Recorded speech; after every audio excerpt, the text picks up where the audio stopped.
Today's video on short cases in surgery, which is the popliteal lump. So what are the differential diagnoses in a case of popliteal lump? Baker cyst is one. This is the most commonest popliteal lump that you may get.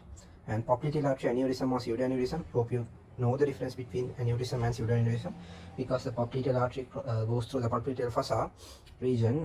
It can form an aneurysm there. Semimembranous bursa, lipoma, lymph node, and neurofibroma.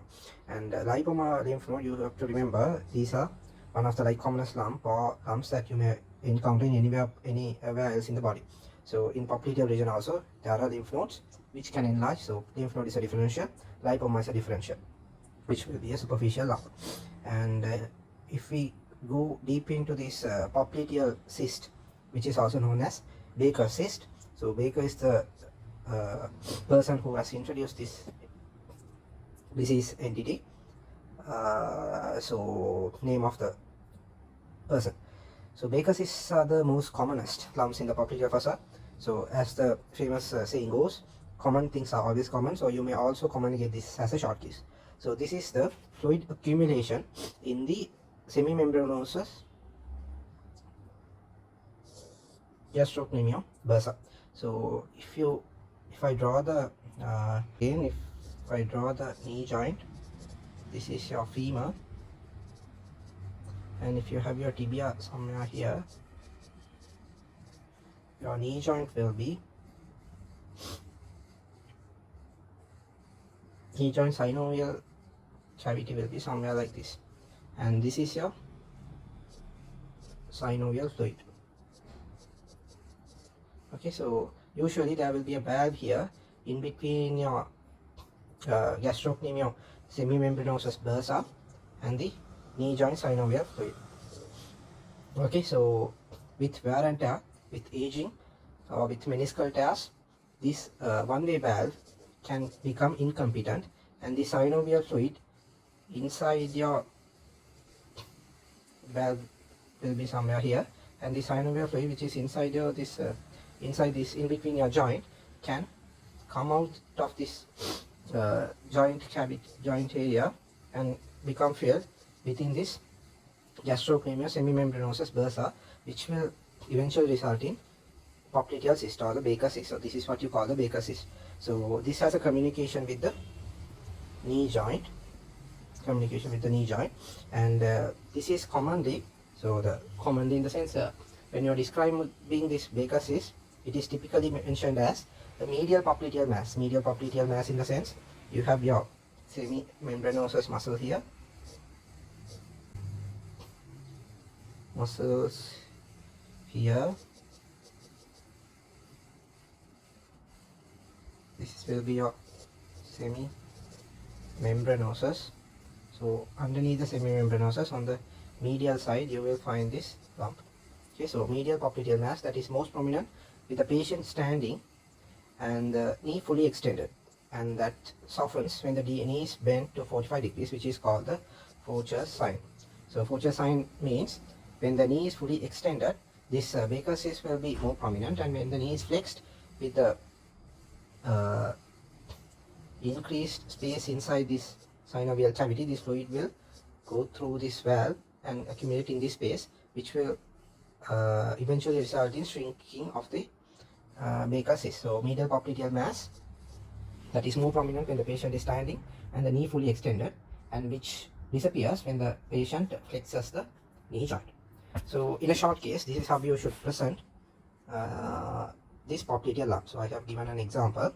So it's you can say to the examiner, there's a lump over the popliteal fossa region below the joint line of the knee, which is hemispherical in shape, around 7 centimeters in diameter, and this has a smooth surface. There are no overlying skin changes or punctum, which is to exclude a sebaceous cyst, which is not very common in this area. It has well-defined margins. It is not attached to the skin or underlying muscles, so you have to contract the underlying muscles and see whether it is moving. Soft fluctuation, it is soft, fluctuant, and transluminant. So you should remember to examine this lump with a torch, which will give you positive transillumination sign. So it is not pulsatile to say that it is not a popliteal artery aneurysm or something related to the arterial arteries, and which is compressible into the knee joint and disappears with flexion of knee joint. So all these points you might have to say in a short case presentation. So the preferred site for the preferred position to examine this popliteal lump is the prone position. Patient put to the prone position on a bed, and you have to examine the knee joint at this region. So that's not all, there's something more.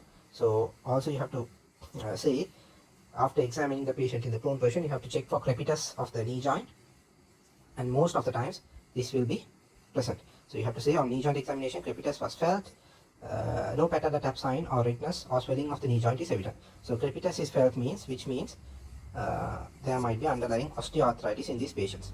So this popliteal cyst or Baker cyst is commonly seen in males, elderly, children may also get. The commonest etiology is osteoarthritis of the knee joints, and wear and tear injuries, meniscal tears, all these can cause these things. So to look for an underlying etiology only, you are checking for knee joint crepitus. I hope you know how to check the knee joint crepitus. If you don't know, please comment below. We'll look into that in another video. So there's no lump in the other knee joint, but crepitus is felt. So you have to examine the other knee joint and exclude a lump. Commonly you won't be seeing bilateral Baker cyst, so it will be unilateral mostly, but you have to also tell the examiner that you are going to examine the other side. So finally you have to tell your proper diagnosis. So you can say Baker cyst of right knee joint in the background of knee joint osteoarthritis. So finally you may request for hand examination to look for other features of osteoarthritis involving bilateral hands. And management wise, you can aspirate this Baker cyst, but the recurrence is very common if you aspirate. And to treat the etiology, you have to treat the osteoarthritis, which is by simple analgesics and quadriceps strengthening exercises. So quadriceps strengthening exercises is the preferred treatment modality for osteoarthritis, knee joint osteoarthritis. And you may also exercise this in a bloodless field, because the aspiration is associated with high recurrence. So this is the management strategies for Baker cyst.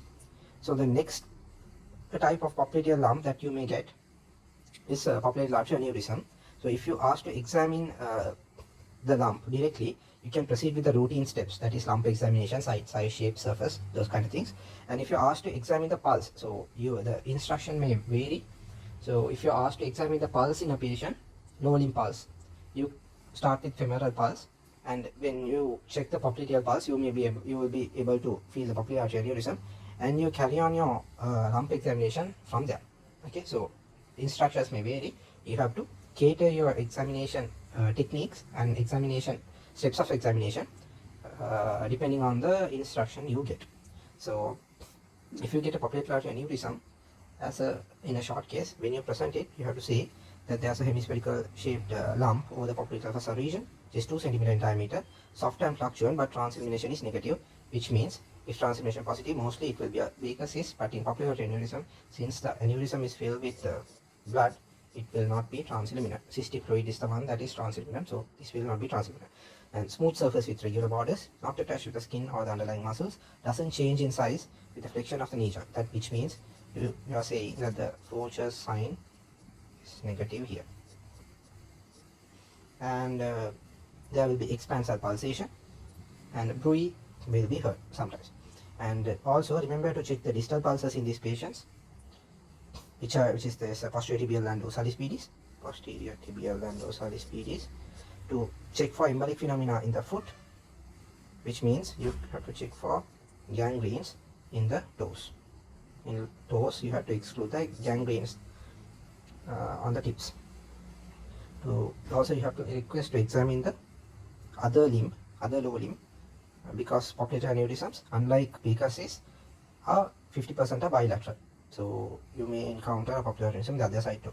And also you should request for, so sorry for the spelling mistake, should request for the examination of the abdomen, because 1/3 of these popliteal artery aneurysms may be associated with abdominal aortic aneurysms, which is a fatal condition. So you may also ask to examine the abdomen. And complications wise, they may rarely rupture, and these may acutely present with a thrombus inside the aneurysm. So sorry for spelling mistake here. So thrombus inside the aneurysm with distal foot ischemia, which you won't get in short cases, but just to remember, if thrombosis is there inside the popliteal aneurysm, the ankle pulses will not be present. So that's about it for today. Thank you.